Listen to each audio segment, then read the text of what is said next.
एक महत्त्वाची बातमी, मुख्य सचिव सुजाता सैनिकांवर पदावर पायउतार होण्यासाठी दबाव। आदित्य ठाकरेंचे महायुती सरकारवर ट्विट करून हे गंभीर आरोप। सुजाता सैनिकांवर राज्य निवडणूक आयोगाच्या प्रमुख बनवण्यासाठी दबाव आहे। आदित्य ठाकरे यांच्या ट्विटमुळे आता चर्चांना उधाण आलंय।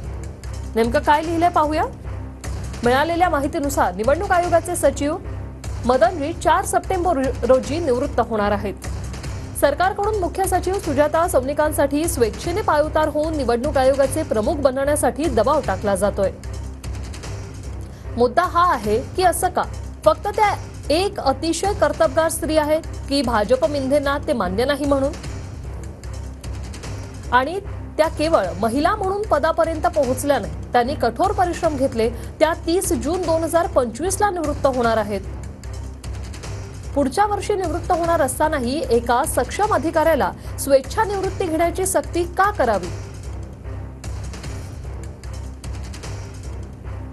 दबावाला बळी पडण्यास त्यांना भाग पडलं जाईल का? महिलांचा आवाज दाबण्यासाठी मिंधेंची राजवट आणखी कुठल्या थरावर जाईल? असं ट्विट आदित्य ठाकरे यांनी केलेलं आहे।